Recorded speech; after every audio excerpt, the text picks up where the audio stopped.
I was one of the first motorsport journalists in India who mainstreamed into this through sports journalism, and then I went into automotive journalism, and then I mainstreamed into Formula One. I mean, my job basically involves interacting with a lot of the drivers and covering it live from the ground, as compared to, say, sitting at home making content on it. And yeah, I've been covering live races almost for 15 years now, 10 in F1, and for the last 15 years I've done motorsport at large.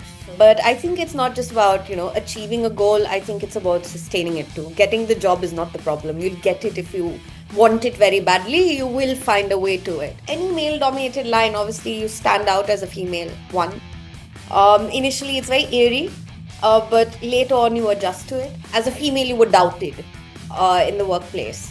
You would be doubted, like, is she good or is she here because she's a female? That's one of the stereotypes. You would have a lot of these stereotypes thrown at you. Somewhere when you get on with this career in a high performance environment like this, I think you just start sticking to bettering your own self every day. And it becomes about you meeting your own goals. So then you lose focus over things like this. When I came into Formula One, the atmosphere here was fine.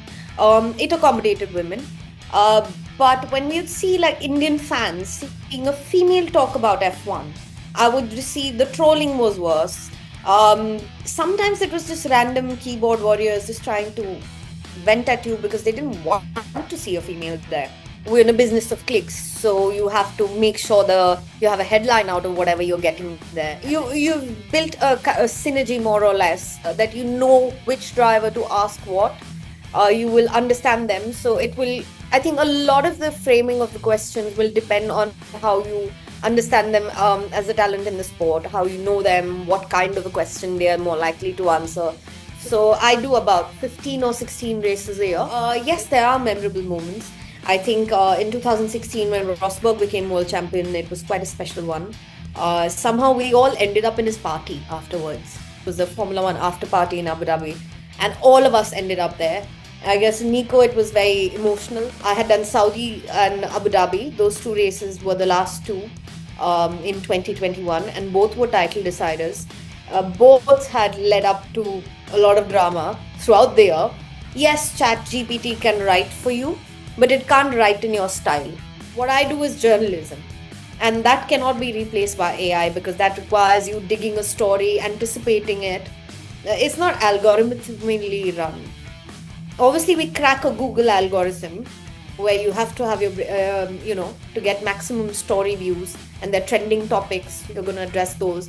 There's going to be a strategy to it where you'll get things out on time. Maybe AI helps us with that. But can AI be me, an Indian from India, a female journalist who's been in this sport and ask the questions I would ask? I don't think so. And you can't just cover this sport whenever it's popular and it's doing well. You have to understand it that F1 is the top of it, and that's the pinnacle of it. But there is F2, there's F3, there's F4. There are Indian karting races that need coverage. There's rallying that needs coverage. Nobody's covering that kind of sport. You need more print journalists. Nowadays, I see a lot of people come from football into F1, and their understanding of the sport is only what Drive to Survive has told them or what they're seeing on TV. Sadly, this sport is more than that. But apart from that, I see writers, young girls only coming and wanting to. They write for a website, a motorsport F1 section for 2 days and 3 days. They're writing about driver girlfriends and all the driver celebrities at F1 and things like that, the lifestyle side of it. And they think they're F1 journalists. That's really not how it works. So the way it's covered, motorsport at large, people want to be directly involved with F1, but there's no way of creating careers around it, generating jobs. That's something that people don't know how to do. That's why maybe you don't have motorsport journalists as many in India right now.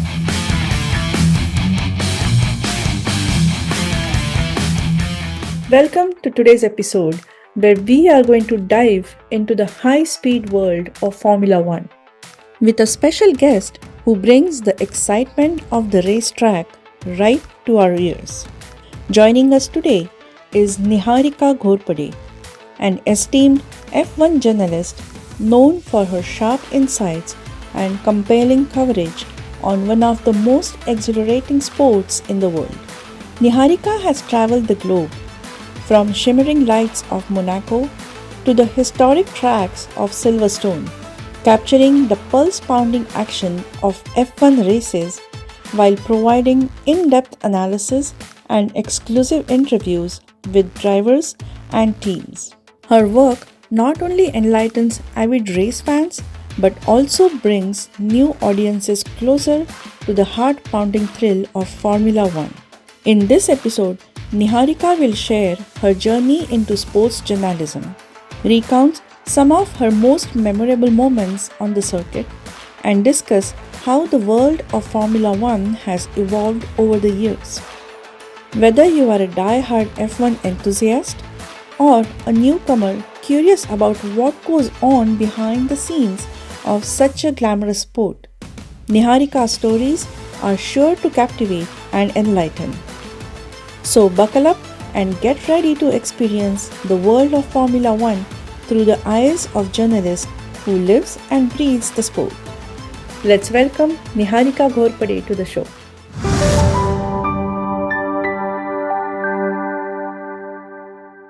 Welcome Niharika to What's Up Pro. Hi.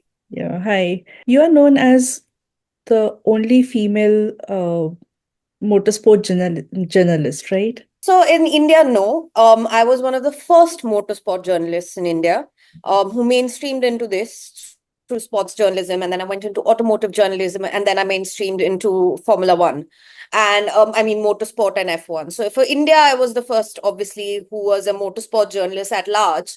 And then obviously in right now the in F1, I'm the only Indian female there, and I'm the only Indian journalist left there in Formula One. So it just happens to be through time that people left and things like that, when I'm the only Indian presence there in the press room there or in F1's official media, that kind of thing. Nice, great. So before we dive into your journey, can you explain in like simple language what motorsport journalism is? So motorsport journalism is just like any other journalism. It's journalism at large.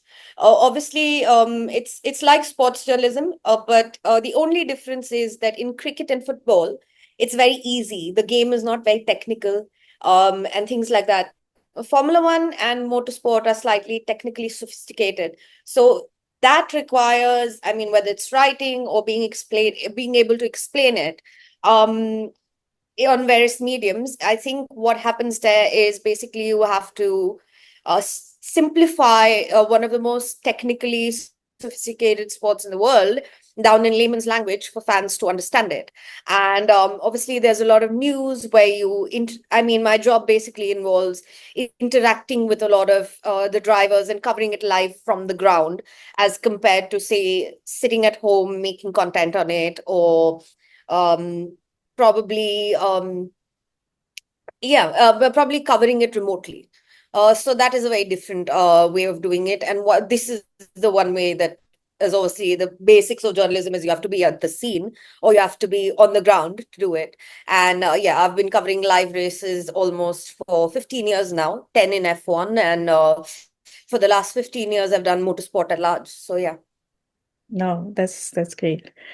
Um, so you have chosen this career which most of the people don't even know this exists, right? How did you get in? So, I came from a motorsport family. Kolhapur had a go-kart track. My younger brother and I started with karting and things like that. From there, I think the younger one became a professional racer, and both of us started at a competitive level right into our teens and things like that. But obviously, with my brother, it went a little more serious.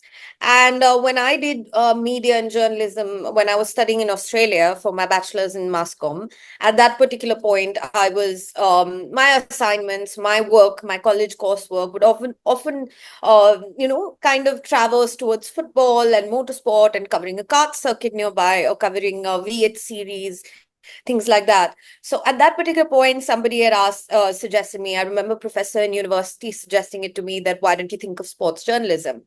And at that point, you didn't know if motorsport journalism existed.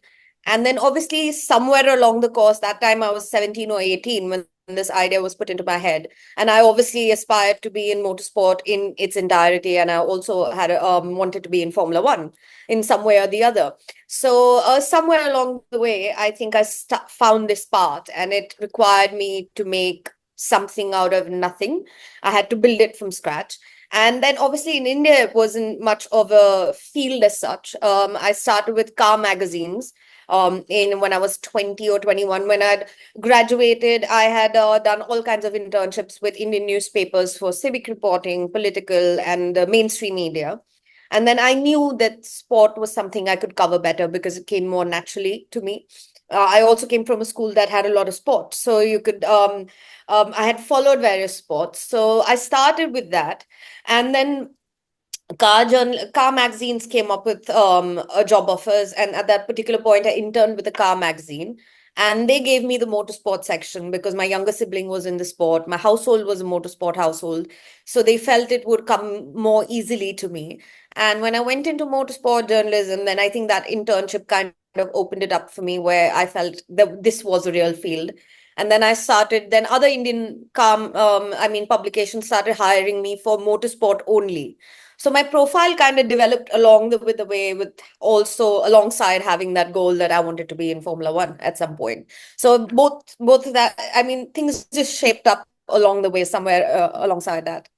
Nice. Yeah. So it just kept on going and it just came. Yeah, it just came in. And I think I must have interned with Overdrive magazine at 2021. And I think by the time I was 24, 25, I had started writing with a UK publication and started freelancing with them, sitting in Pune, where I was based for a long time. I was based in Pune for about 14 years. So I started freelancing for them. And then, yeah, in 2015, I think between 2011 when I started interning and 2015, I'd landed my first Formula One race live. So yeah, that is how it really turned into something I wanted. And then yes, it takes a few years to adjust into the sport because there are not many Indians around and things like that. So things just followed through. Right. How was your experience with first F1 Formula race? Did My first race, because it was Belgium in 2015, it was a country I didn't know the language. It was Europe. I had not I'd been to the US because I had a lot of family and friends in the US and in Australia, and I had relatives here. So I'd been to in America. I was used to going to the UK, but I was not very used to Europe, where the language where there is a language issue if you don't know the language. So yes, that confidence of traveling there on your own, and that too for work, that was something different.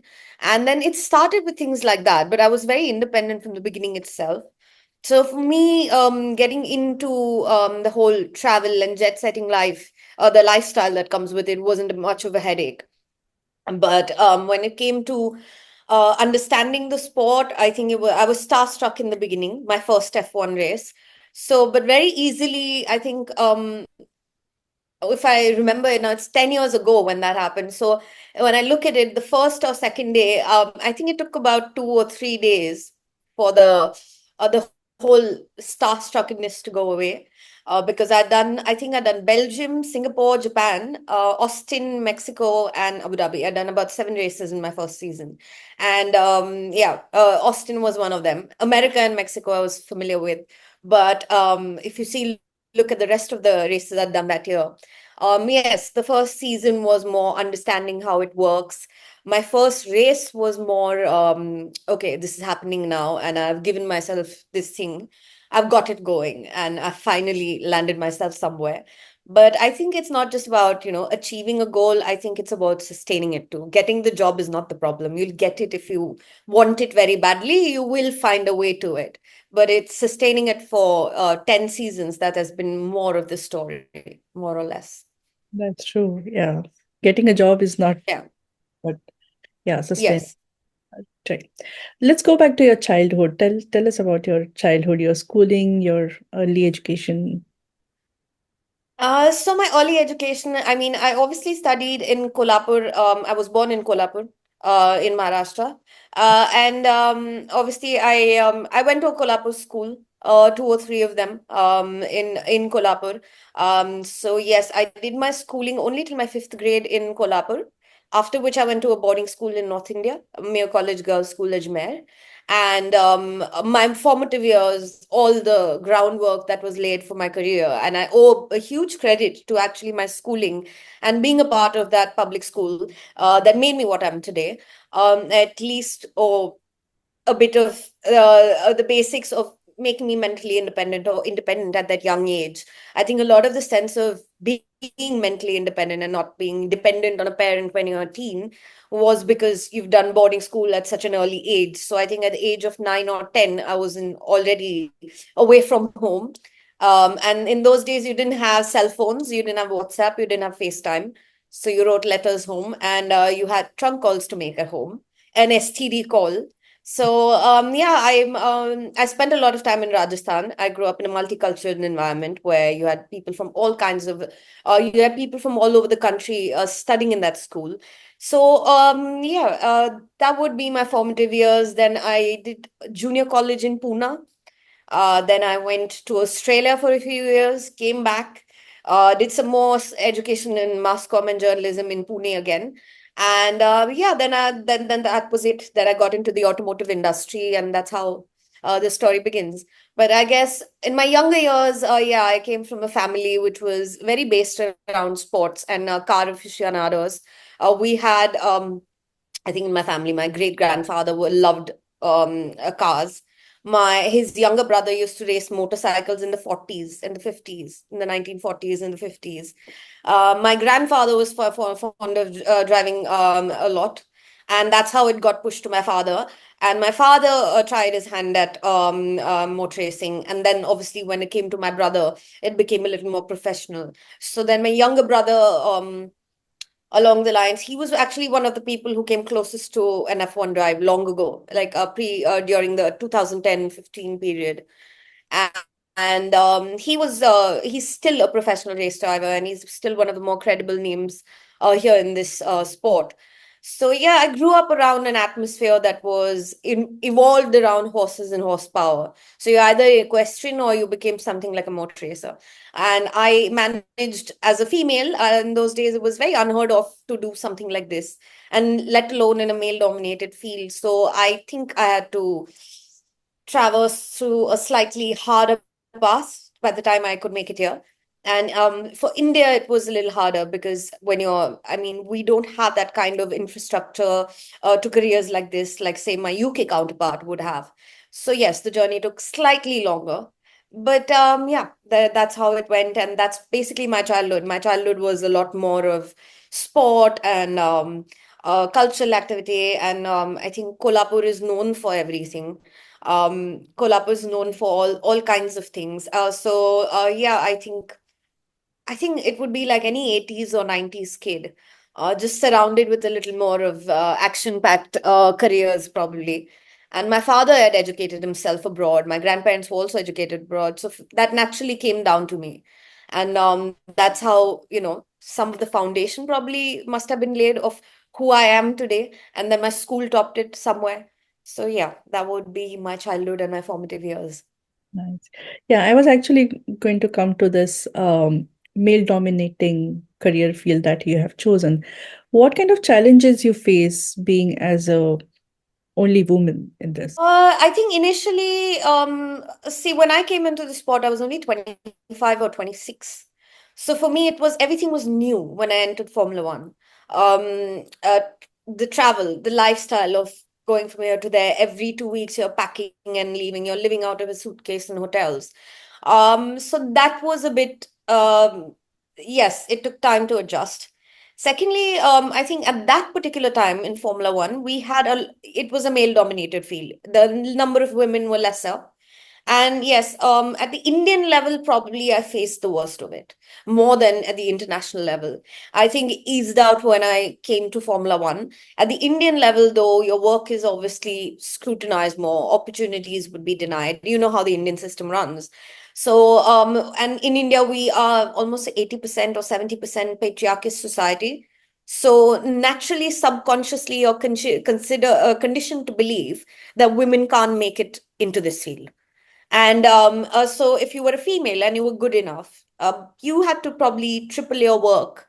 From between the ages of 21 and 25, I probably had to triple my efforts just to get noticed as much as my male counterpart.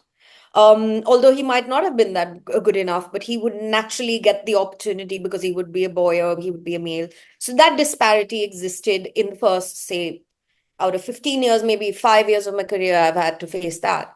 Then when I came into Formula One, obviously there was a push for more women here, but there was a lesser number. So socially, or it becomes a little difficult. You don't have that social surrounding to have a lot of women around. So any male-dominated line, obviously you stand out as a female. One. Initially, it's very eerie, but later on you adjust to it. You settle into it, I guess. And one of the key things was probably not letting gender or the nationality I belong to or race become a barrier. It rather, I think from day one, I'd made it clear to myself, or I was very clear about it instinctively, that this won't be a barrier or a kind of a limitation. It would probably it's my identity and I embrace it the fullest from day one. So I don't think for me it mattered as much. Obviously, male dominated workplaces come with their own set of challenges, professionally, PR wise, everything. But I think for me, it eased out in Formula One, and I've seen the change. I mean, after 2017 and 18, when Liberty Media took over Formula One, a lot of things changed. And we've seen, I mean, I think as F1 grew in its popularity, you've seen more women coming into the field. And we always had women here. We had them in all kinds of, we had engineers, performance coaches, we've had performance engineers, we've had aerodynamicists who are women, strategists, some of the best people in the field are women.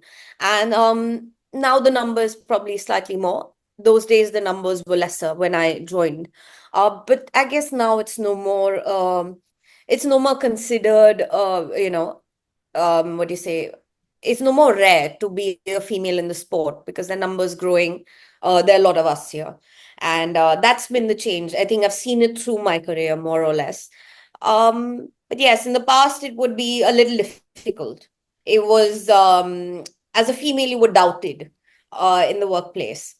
I guess you would be doubted, like, is she good or is she here because she's a female? That's one of the stereotypes. You would have a lot of these stereotypes thrown at you. Or is she here just because she's a pretty face and she can market herself well? Is her work really that good? Or she's, talked her way through it and things like that. So these are the common social challenges you face in a workplace. But I think moreover, somewhere when you get on with this career and in a high performance environment like this, I think you just start sticking to bettering your own self every day. And it becomes about you meeting your own goals. So then you lose focus over things like this. And they become the white noise around you, more or less. True. That's very So inspiring. yeah, Yeah. yeah. So when you say you had to triple your work than the regular, Yeah. so what different did you do? Like how did you prove yourself? Well, I mean, I remember being an automotive journalist and I would be in a car magazine. I would also be writing about cars, testing them. I think when it was a hatchback, or hatchback at launch, it would immediately be given to me. And I remember colleagues who didn't even know how to drive a car. They used to come on there, and this is in India. I'm not talking about internationally. Outside India, this has never happened to me. But when I was in India, I remember colleagues of mine. They were young interns, maybe even younger than me. They barely got their driving license, didn't know how to drive, had barely cleared a test or two. And within 2 months of working there, sitting in to test a GL, a Mercedes GL class, and I am sitting still to do the hatchback. I mean, still to write on hatchbacks when I had driven all my life. And I used to drive to my workplace and back. The other kid would come on a bike and back. And you who are not well versed with the two-wheeler and beyond are getting the opportunity to actually review a car when I actually have cars in my DNA and this is what I've done and grown up around. So that disparity would be there. And sometimes it would be deliberate. I think in India, one or two editors I remember making it very clear they didn't want a woman in the workplace. They Right. say, I remember an editor saying that we're not free enough to talk the way we want and be what we want. Um, and that's why we prefer not having a female in the workplace. I think 15 years ago, nobody would have raised an alarm towards that. Like, that's problematic. But today, we see that change. They can't really get away with that. And when it comes to tripling your effort, obviously, if somebody doesn't want you in a workplace, they're going to want to tire you out. So I think that was made very clear. Tripling my efforts would mean my work was under microscopic lens. So initially, and that meant I wasn't you've been taken into a field where this is not for your gender. That was made very specific. So you would be told that you've been given an opportunity in a field where otherwise there are many boys who would be ready to do this. We are doing the favor of, giving you the opportunity. Now it's up to you to be flawless at your work. So you had to even obviously your errors would not go unnoticed, and the hard work, the good work would take time to get recognized, because that's just how it was, and you had to assert yourself somewhere. I guess when you're 21 or in your early 20s you can do with it, but I guess somewhere sorry, I've got a throat. Somewhere along the lines, I guess that just became natural. So tripling my efforts became a normal thing. It became the norm. And that's why kept getting better at what I did, instead of, if your workplace is brutal and does not allow you any errors, you are going to see that. And that happened to be the case. Or even for that matter, when I came into Formula One, the atmosphere here was fine. It accommodated women. But when we'd see like Indian fans seeing a female talk about F1, I would receive the trolling was worse. Sometimes it was just random keyboard warriors just trying to vent at you because they didn't want to see a female there. So in India, you would see a lot of Indian F1 fans do that. They didn't like, the male ego felt challenged if it was a female telling you what is right and what is wrong, and especially in a field that belongs to a male by their standards or by their understanding of it. So things like that you had to plow through. You had to push through. And so, yes, that you would face. I think it's more social, it's more mental than, if you do good work, it naturally takes its course and you get recognized for it. There's no way hard work doesn't get paid, or it doesn't get recognized. Right. That's really a tough Yeah. path that you have taken, I would say. Yeah. Basically, if you look at it from the perspective of being a female in the sport, I think one of the biggest challenges is the constant notion that you will be made to feel is this was basically made for the male gender, but you're gonna have to cut through it. I think for women, whether it's engineering or aviation, there are many fields like mine. I'm not the only one in this. But I came from a school where probably at a very young age, a lot of my friends are. I remember two of my classmates are pilots. One of them is flying wide body aircrafts. Her husband flies narrow body aircrafts. And I had seen that where we belonged to a school where we were taught to, just go and fan the fire under your wings and just fly, because a girl could achieve anything she wanted. And that was basically the values and the principles that were instilled in us at a very young age. So when you come into these fields, you're not going to take that no as an answer. And that is very key to, I mean, persisting through things and, persisting through those circumstances and stereotypes that are thrown at you. And yeah, I mean, in Kolhapur, if you go back and look at in the first 5 years of my career, probably till Drive to Survive happened, or Netflix took off, and in 2020, in the pandemic, I guess Formula One was the first sport to take off, a live event happening despite the pandemic and the lockdowns. So I think that time the sport became popular. Then people recognized what I was doing. That, oh, she's been doing this for almost all the while. But before that, I think half my time went in explaining to people that what I'm doing is a career and not a hobby, and that this actually, I did this for a living. And yes, obviously the Indian, I guess, on the Indian side of things, it's still not acceptable to work in a field like this, and independent women still struggle in society in every field, whether it's entertainment, it's films, it's a media career, TV career. I guess that's changing now with Gen Z and the younger ones coming in. But I guess that wasn't there before, say, 10 years ago. So you definitely had to put up with a lot of an atmosphere that was not encouraging of it. But at my domestic level, I think my family or people who really understood what I was doing, really were there nonstop. They did understand why I was a workaholic. I mean, like the friend we have in common, my friend who's your sister-in-law, she and I are like workaholics. So we had that in common, that we're small town girls, but we knew how to make it big in the world. And Kolhapur people, I think, if I had to really put it down to it, I think Kolhapur people are very, very competitive. And you would be surprised for Kolhapur as a city what it has thrown up in the form of sporting talent, shooting.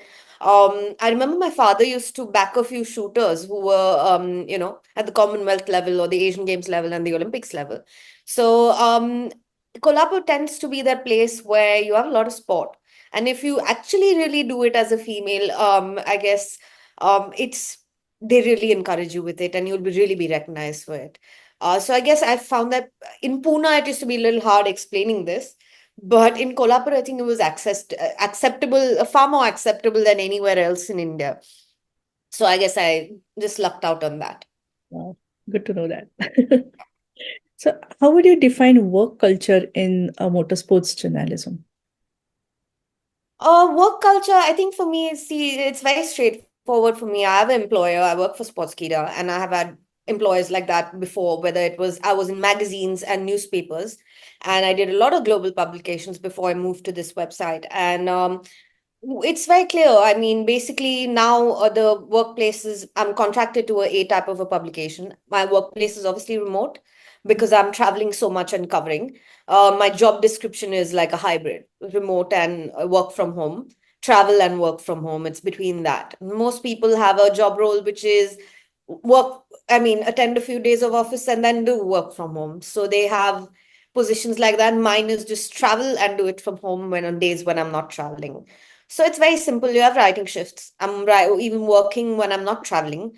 I'm working whenever I have a Wi-Fi, internet, or whatever. And my job basically, as a work environment, I guess my work environment, my more immediate work environment is the sport itself, which is a Formula One paddock. And that would require basically it's a set routine where we have Thursday's media day when we have all the drivers doing, there'll either be marketing and PR events, or there's a schedule where drivers are made available to us. And there is a proper Thursday, which is a mix of media sessions, press conferences. And then you have Friday, which the track action begins. You have free practice sessions. So you cover those. And then there's Saturday and there's Sunday. Saturday is qualifying and Sunday is race day. So it basically the media work follows through. I mean, there's obviously the technical side of the sport where you technically analyze a lot of what's happening, how the performance is going on track, and a lot of Friday and say half of Saturday involves when those cars are out on practice runs is when we analyze the data bit of it. When the number crunching starts, where you can kind of understand or predict a bit of the qualifying and the race pace of every car, every driver, who goes where.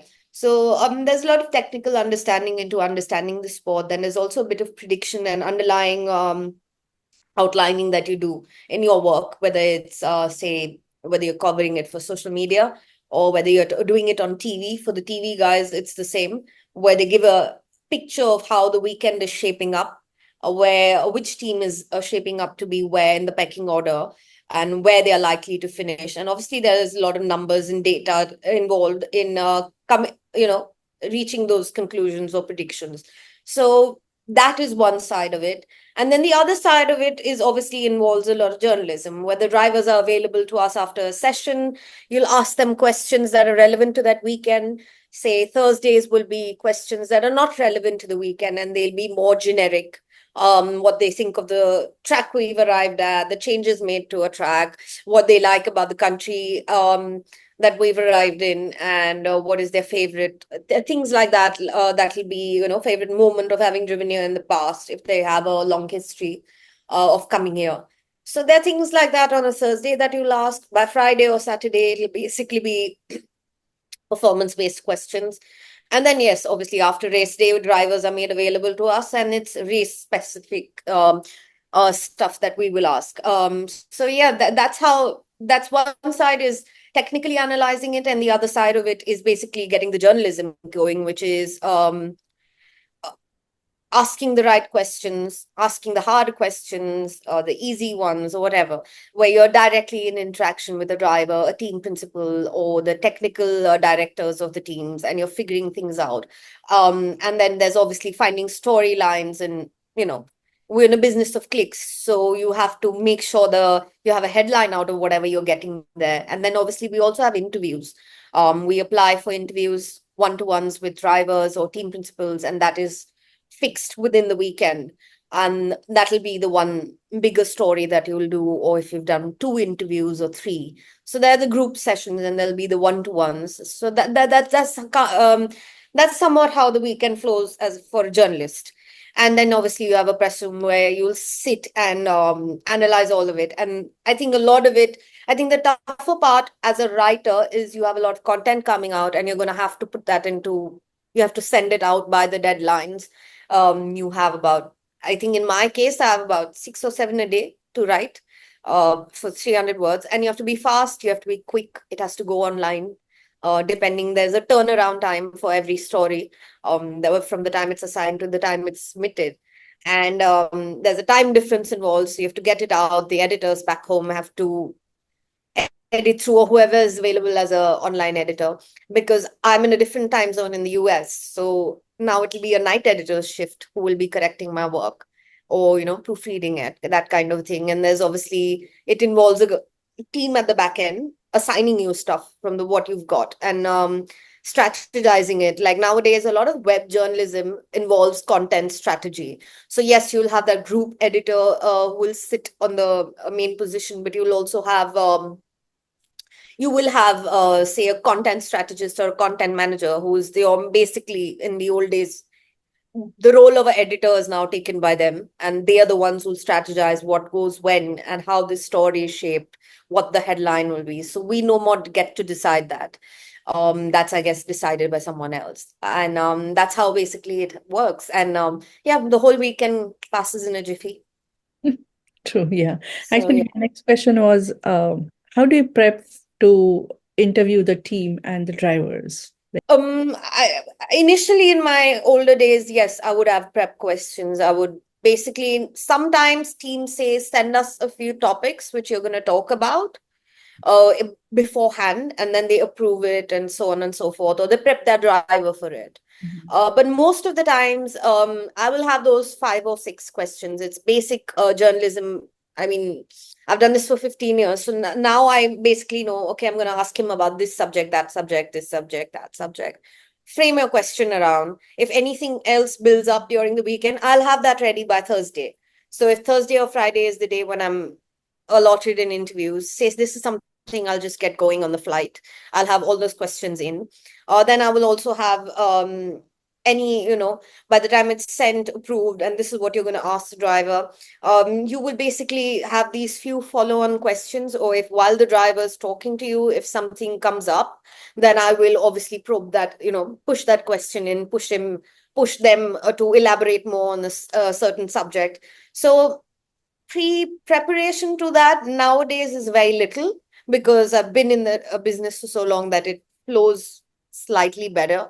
I can get it together within seconds. Like if you say you have to interview someone in 15 minutes now, get some questions ready. Now it's easier for me. Normally, if it's one of those elaborative interviews, or it's say one of the top drivers, and you want those set questions to ask him, then obviously there'll be a frame. And because I do it in print, it's off camera. There's no flow to it. I can ask a question as and when I would like. So it'll comprise of a few general questions, general things that I would want to ask that driver, and obviously more stuff towards the weekend or on how his season has been. So these are basics. Most of it revolves around these relevancy of the subjects that are already in discussion. So there'll be those topics you'll pick up, and that's very easy. So yeah, that's how it'll be. I'll prep for it by Thursday, and I'll have everything ready. Um, when it comes to the live media sessions, which we already have a format to, I already have pre-prep questions. I'll prep them like say a day in advance, like, okay, I'm going to ask this one, this, that one, that. This is what I'm going to ask on a Thursday. And then Friday, Saturday, Sunday, it's based very much on what is happening on track and how the storylines build up. Like, the news mill keeps churning headlines. And if there's a headline that is coming on a Thursday, then you'll obviously ask a driver that on Friday. So those questions tend to be different. But if it's a standard one-to-one interview, I think it's also how much of a rapport you have with those drivers. They're people you're in constant interaction with throughout the year. So you've kind of built you've built a synergy more or less, that you know which driver to ask what. You will understand them. So it will, I think a lot of the framing of the questions will depend on how you understand them as a talent in the sport, how you know them, what kind of a question they are more likely to answer. So from you'll base some of the questions from that psychology, and I think the rest of it just flows naturally. Nice. Yeah. Yeah. It should be conversational, and because I'm not on camera and I'm doing this off camera, for me it's easier because when you're asking as a print journalist, you have a phone or a dictaphone kept there and it's recording. And basically the cameras are down, not there. So their guard is down. And it's easier to break the ice with them. Or when the guard is down, it's easier to get them to admit to something or get them to speak more on certain subjects, than when say when you're on camera, they're going to be very conscious with a podcaster or a TV channel. I think here everybody is media trained and PR trained to say all the right things at the right time. So sometimes you can have a bit of PR robots coming into effect saying the right things at the right time. But when it comes to a one-to-one, it's very easy to break the ice with them. When the cameras are off, you can almost gauge the body language and, cut through with the right question at the right time. So that, I think that's a knack of interviewing. You get used to it with time. It's something that builds up. True. How you stab a person with the more complicated question or the harder question, when to say it, when to ice break that. When you're a trained journalist, it's almost media school all over again, where these are basics that are taught to you when you're doing that degree. So that kind of helps somewhere along the way.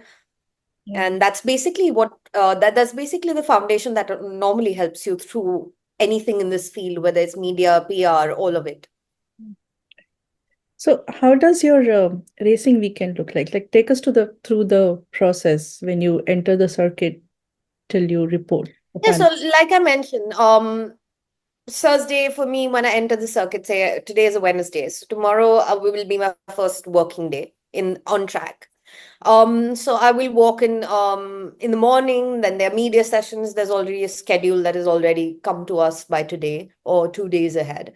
So we know what team is having what session. So it'll be, you obviously have a press room there, a media center is there at every circuit. That's where we sit, us and the photographers.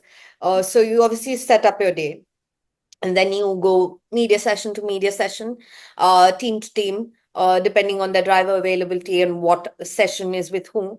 There's a set routine for that. So Thursday is basically a lot of, these open general sessions. If I have an interview set up, then I will have to slot that in.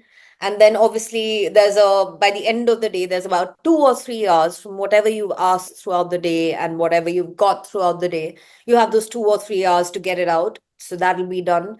Then by say 5:30, 6-ish, 6 p.m., around that time is when the day ends, or maybe 7 p.m., at least here in the US.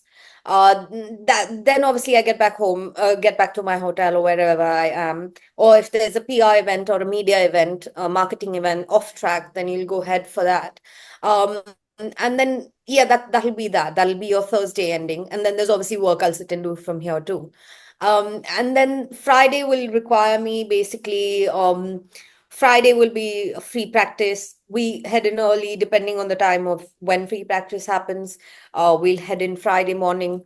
Then obviously a day is set up. We have a bit of the cars are displayed where we know what team is bringing what update to their car, if they changed any parts before the race. So the cars are displayed there. Then that's the first day for the fans.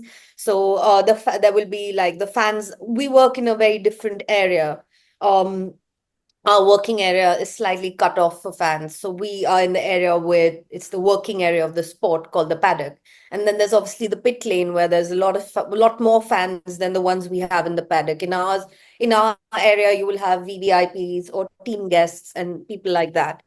The general public is normally on the other side of the paddock, which is the pit lane and yes, the grandstands, which are completely separated from the paddock. So on Friday, they'll come in to see the cars, the engines firing up, or the cars doing pit stop practices. Somewhere around that, teams will update us on what they have a car presentation session where they'll each 3 or 4 teams have their particular set time when we have to go to them and we can speak to their technical guys. That happens before free practice one, and then you have free practice two, which is at noon or evening. Then obviously our day in between, we'll probably have a team representatives or team principals press conference. So that happens. And yeah, then you obviously have Friday ends like that. And then obviously it's again similar to Thursday. You work on whatever you've got to do throughout the day by then. And Saturday will involve the same thing. There's there's Saturday free practice in the morning, and then you have qualifying. But qualifying is almost the main part of it's a qualification round kind of a thing. So a qualifying session will happen on Saturday. It's the second session of the day, and that is basically when it's some tracks half the race is done on a Saturday. So that's basically everyone. All your drivers fighting for a spot, clocking the fastest lap to seal a spot on the grid. And then next day is obviously race day. Race day will be very different. Saturday has slightly more headlines work-wise because we have a practice session plus qualifying, and that will be a lot more headlines. That's again a lot of media sessions after the session, qualifying session. And yeah, Sunday starts early. Sunday is actually, yeah, a mix. Probably I go to the track slightly later because Sunday everything is in the afternoon. You don't have to go early morning as such. But there's only that one event today. But Sunday will basically be following up a lot of stories, talking to people in the paddock, finding figuring things out, understanding, meeting people. Pre-race will involve that. Then obviously we have a lot of pre-race content that we also do. There's a lot of pre-race prep to understand the race. You'll have your bit of notes and things like that that you have to go about. And Friday through the race, we'll obviously go onto the grid when the drivers assemble on the grid. And then we come back to the media center. We will when obviously the lights go out and the race begins, that requires you have on one side you're technically analyzing with 4 or 5 screens in front of you and the data and so on and so forth, and obviously getting a lot of the live real-time work out at the same time. And then after the race there's a drivers post-race driver sessions, and there will be the press conference which will happen, which is obviously broadcast to the entire world to see. And yeah, those press conferences we basically are part of, where they are more formal press conferences where you're given a chance to say, raise your hand and ask a question, and that's on camera. So yeah, that'll be that. And yeah, post race, I guess my work gets longer. Sunday is my longest night till the paddock packs up and till the trucks start packing all the gear and taking it to the other locations. Or till then, we are basically working. We're the last ones to leave on a Sunday night because we have that much of work. Sunday tends to be at least my longest night. So yeah, that is how it works. And and then Monday we either fly off back home. So I do about 15 or 16 races a year, but you have 24 on a calendar. So the ones that I don't do, I have to cover them the same way from the Indian I mean, in Indian time. And obviously, I won't have been in interaction with the drivers or anything, but there'll still be stuff coming out from that weekend that we have to talk or write about. So that is how it works. Wow, that's a lot And then of. obviously you have lunch breaks and tea breaks and things like that, but I don't want to put that out there. So yeah. Yeah. It's So it's quite grilling. It like um to put it in a small short format is very difficult because it is, I mean, the day passes by really quickly. You have to have your things spot on. There's a lot of preparation that goes into that weekend. But yes, most of this for me, it's mostly getting my written work down, and then I also have a lot of my social media that I have to do. So that requires, nowadays I wasn't much of a social media person, but nowadays I guess that you have to. It's uh, become a must. Yes, yeah. that tends to be one of the things I have to get going. Right. So talking about the fans, is there anything that fans don't get to see about F1 world that you get of course you get pretty Obviously, like it's a human sport. It's a human driven sport. And fans, yes, fans obviously on TV it's different. It depends on what access they have or what TV package they subscribe that, to and that, things as well. And so that's I exactly. think what fans don't get to see is the human interaction between us and the ones involved in the sport. It's pretty much a fraternity, Formula One. Formula One, the paddock is a fraternity. Everybody, it's a working environment of 3,000 people. Like once upon a time, a boarding school would have those many, and it's like high school again. Everybody knows everybody. You're in close interaction with all of them, so you know them as people. What fans get to see is obviously the PR side of it, the more optics of the how the optics are on the outset. What we get to see is probably we on the insides of it. It's actually we're working in that environment. So what we get to see is we see the human story play out in front of us. There's so many things that play out in front of us. The emotional side of it, the whole drill and grill. We yeah, we basically interact with team personnel. You're interacting with you'll have mechanics who are your friends, you'll have engineers who are your friends. Here, it's more of a social environment for us too, because we are traveling with this sport everywhere. We know them people here more than we know the ones back home, maybe. Especially if you've done it for like 10 seasons, 15 seasons.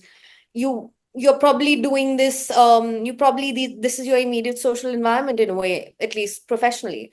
So yes, they fans don't get to see a lot. There is obviously that access will obviously be limited. It's I mean, there's enough eyes peeking into the sport. You have enough of it on camera. Yeah, and I guess the side we get to experience is more the one-to-one, and that we are a part of that environment.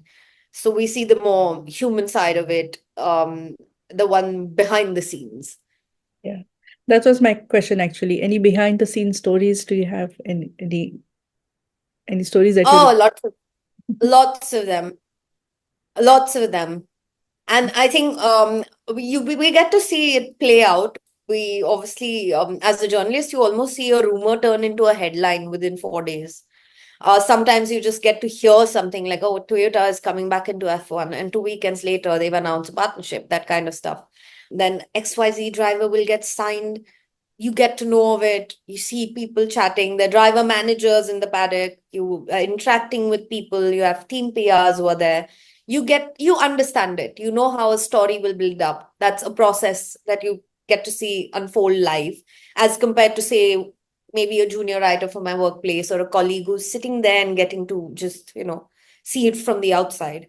So there's a difference even in that, was to the same my junior writers in my office who are sitting on the screen and just getting assigned to do stuff, as to me being right there and I see the story develop. I know when it's a headline and I know when it's in the building stages. So that tends to be there. Behind the scenes, yeah, we get to see probably drivers having more fun and frolic in the paddock, people being people, I guess. Um, then, like that's the thing I mentioned earlier when you said, how was it your first race? In this sport, the media, in like unlike other sports like cricket or football, I don't think the media, the sports media, is as involved in it. or as a part of it, or is at the heart of it, as well as we are in Formula One. In Formula One and in motorsport, I think the media is almost embedded inside the sport. You almost have a media center which is a part of the working environment of a Formula One paddock. So that tends to be the difference, that we get to see the story play out. We're almost a part of that system, or more or less. Yeah. So you have seen so many races. Any memorable experience that you have, like any story you want to share? There have been many. I've seen I bet, I yeah. have seen Lewis take about four titles, win 15, 17, 18, 19, 20. Yeah. About Lewis Hamilton won five world championships. I've seen Mercedes winning about six in front of me. I've seen Max becoming a world champion for the first time. I've seen Nico Rosberg, I think, win and retire at the same time within weeks of it. So yeah, there are. I think every season there's so much happening in this sport. The storyline evolves almost every weekend, and there's a narrative that almost swings like a pendulum every 2 or 3 days. So yes, there are memorable moments. I think in 2016 when Rosberg became world champion, it was quite a special one. Somehow we all ended up in his party afterwards. The whole paddock, a lot of journalists, a lot of drivers. I think every driver but Lewis and one more maybe weren't there at that party. It was a Formula One after party in Abu Dhabi, and all of us ended up there. I guess Nico, it was very emotional. He had that race was really one that went down to the last race of the season. That championship went down to the last race. So yeah, you see drivers come and congratulate them. We've seen the emotional side of it. When he was almost breaking down into tears in his in his champions press conference. So yeah, there are a few special moments. We've seen every. I think my special moments have also been seeing Azerbaijan. Azerbaijan Grand Prix, I went for the inaugural one in 2016. Today, you have a lot of India doing Baku. But yeah, Azerbaijan's been on the Formula One calendar for almost 8 years now.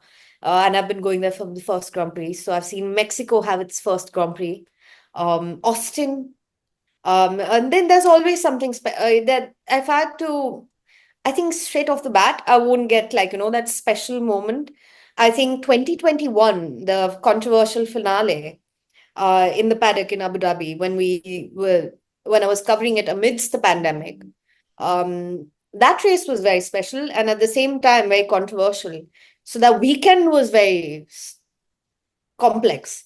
I had done Saudi and Abu Dhabi. Those two races were the last two in 2021, and both were title deciders.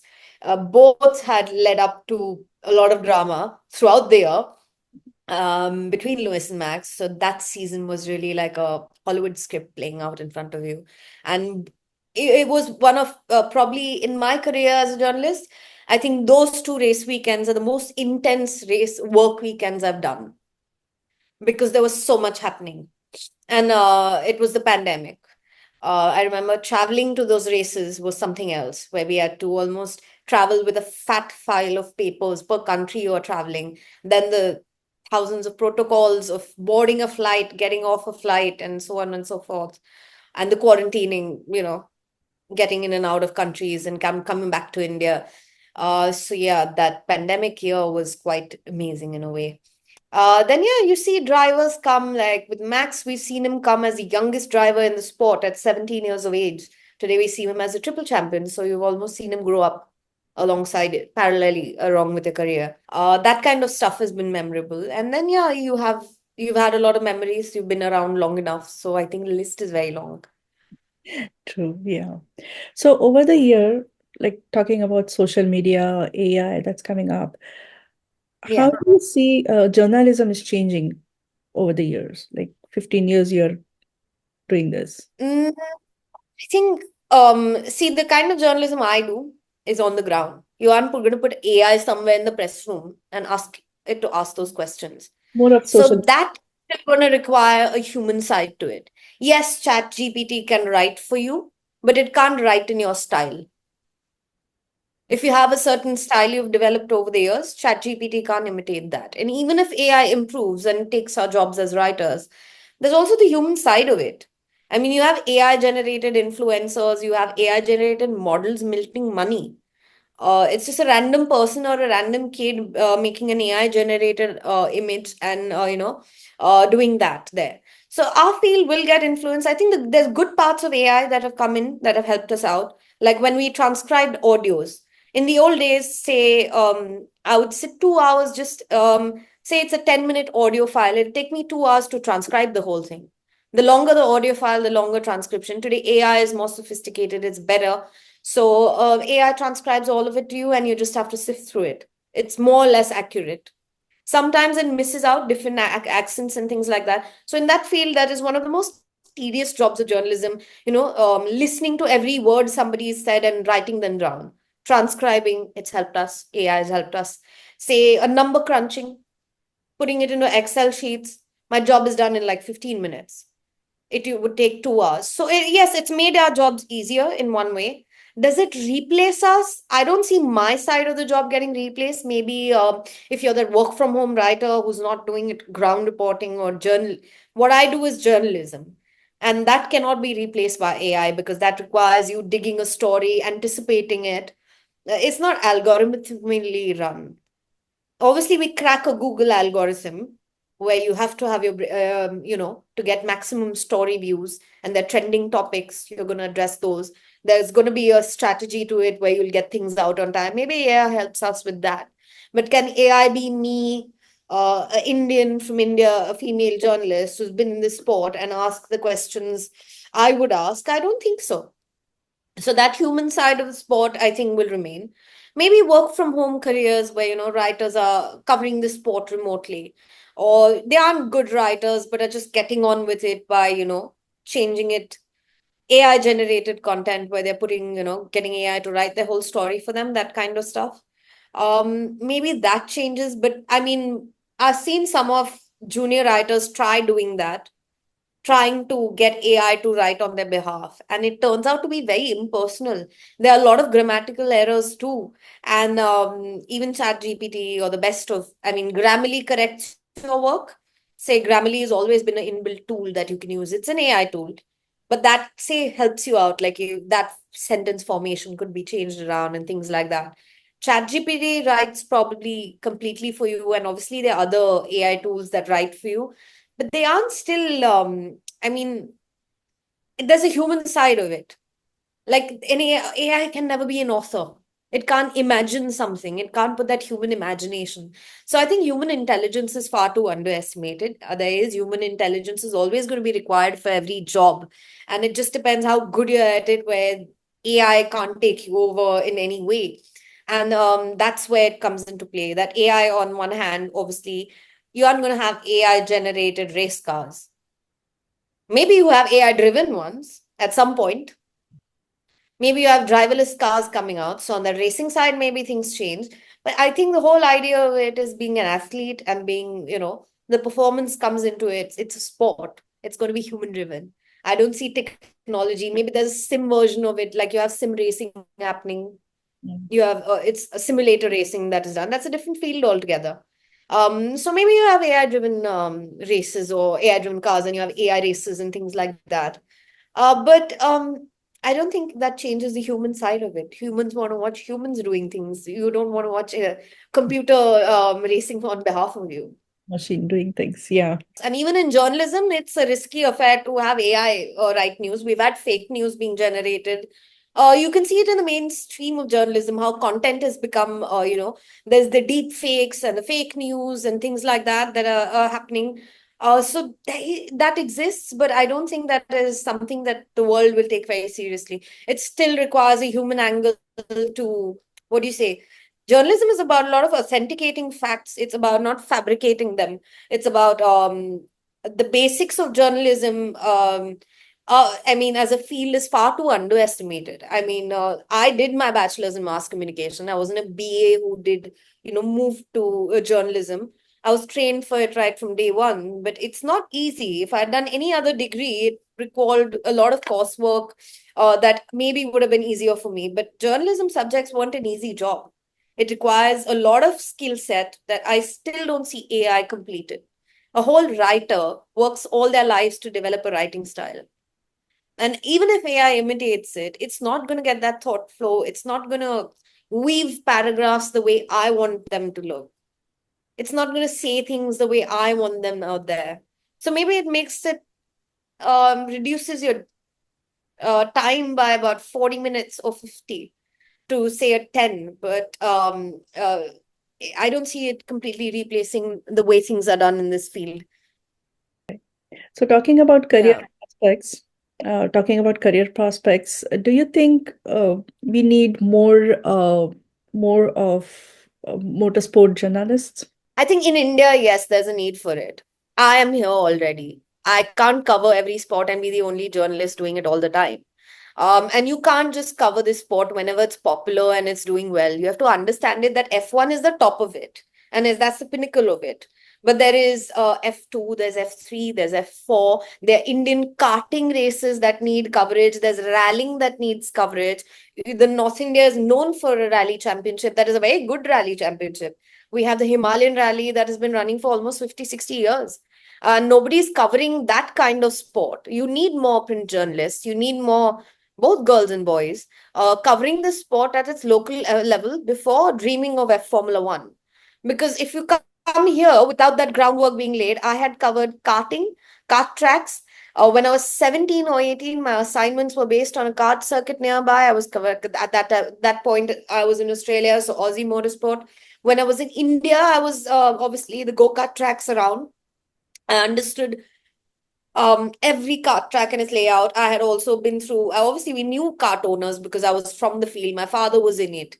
My mother was in it. My brother was in it. So for me, it was a little different. But I didn't skip the process. Nowadays, I see a lot of people come from football into F1, and their understanding of the sport is only what Drive to Survive has told them or what they're seeing on TV. Sadly, the sport is more than that. And if you don't understand the junior levels of it, you're never going to understand the senior level. I mean, the pinnacle of it. And F1 is the pinnacle of it. So I feel Indian motorsport races, they don't know, karting races. People don't know who is the karting talent of the country, who are the current ones who are probably making their way to the European championships, which ones are, really good, renowned names in the sport. I think that problem has existed for a long time. A lot of magazines cover motorsport, a lot of websites cover it, but I think writers need to understand that you can't skip that process and you need to know your local talent. Because if there is a kid, if there's a millionaire kid who's come from India, he's saying is really good at everything and marketing it to you, and you're a F1 journalist and you've done only F1 all your life but don't know the Indian motorsport, you'll end up praising him. And then when he doesn't perform, somewhere you will not be able to ask him those hard questions, and you're not in a way you have to be also this job. A lot of times you get used as PR by drivers or budding talent or their managers or whatever. You need to also know how to ask the hard questions. You need to also ask them that, okay, fine, you've come here, you've done it on the basis of money, but do you really have the talent to go up against XYZ or whatever the competition? The more you understand the sport at the grassroots level, the more I think the better you're at your job when you're here in F1. And that's what a lot of people I guess underestimate. They skip that process. And in India, we definitely don't have any. I know one other girl apart from me, and I'm very proud of her. She works for Autocar India. Uh, but apart from that, I see writers, young girls only coming and wanting to, they write for a website like pinkvilla.com, or say a website's motorsport F1 section for 2 days and 3 days. They're writing about driver girlfriends and all the driver celebrities at F1 and things like that, the lifestyle side of it. And they think they're F1 journalists. That's really not how it works, because the sport is so technically complicated. How are you going to cut that down, or break that technical content down and explain it in layman's words to an audience that doesn't understand it? So, I mean, one of my biggest markets is the US. That's how I do the US Grand Prix, is because the publication I work for, 40% of our viewership is from here too. And this was Formula One's new market. When I came here for the first time, there were 50,000 to maximum 80,000 spectators at Austin. Today, there are at least 200 to 300,000 people going for that race across all 4 days. So that's how that event has built up. And you have 3 US Grand Prix now. You have one in Miami, you have one in Kota, you have one in Vegas. So this market is built up, but it also comes with, you have to, if you're inducting new fans into this field is such that you're almost that medium that needs to help fans understand. So that's why I feel India lacks the motorsport journalism. Like sometimes I'm being told, why don't you cover it? Well, I've done that when I was in that stage where I could cover all races. I've done it. I also was, broadcasting and commentating for the Indian Racing League and Indian F4 Championship last year. So I do my bit to dabble into that motorsport, but I've already carved my niche for the last 10 years. You need to have more of, that variety. And that I think is lacking in the Indian system. Right. Right. So, yeah, that was my next question because you have achieved so much, you have done so many things Yeah.